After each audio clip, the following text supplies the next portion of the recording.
On the icy cold morning of January 31st, 1961, 10 students started the mile-long walk from Friendship Junior College to McRory's Five and Dime store on Main Street in Rock Hill, South Carolina. Nervous yet prepared for what was to come, the young men made their way through the crowd to the lunch counter while patrons and police officers watched.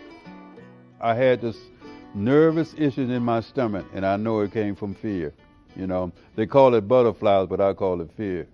The young men climbed onto the stools at the counter and awaited service.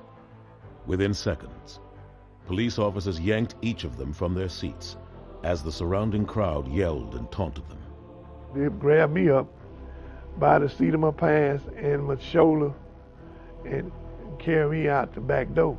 Officers dragged the students across the street to the nearby police station, where they were booked and charged with trespassing and breach of peace. The students were thrown in jail and sentenced to 30 days of hard labor on the York County chain gang. What followed would spark a movement reaching far beyond the city of Rock Hill and the state of South Carolina, and set into motion a new strategy in the growing civil rights movement.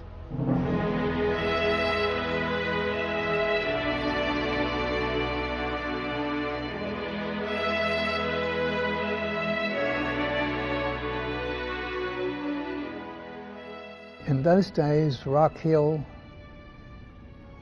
had two completely separate communities. 75% of the people were white, 25% were black.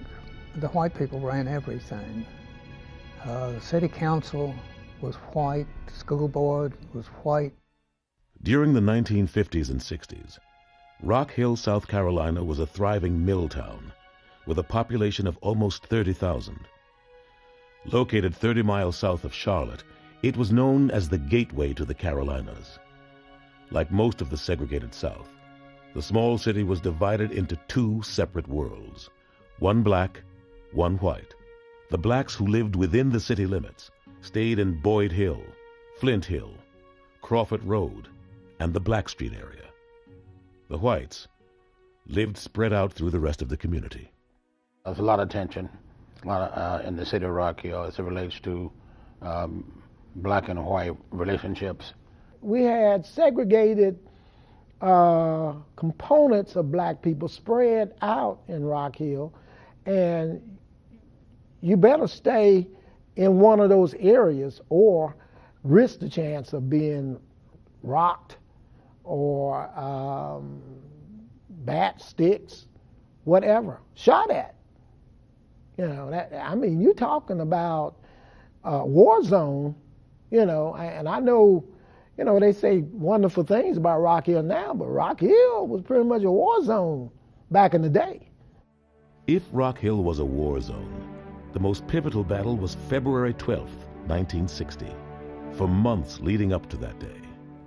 Local churches, students, and members of the NAACP planned a lunch counter sit-in to take place at Woolworth's, McRory's, and two nearby drugstores in downtown Rock Hill.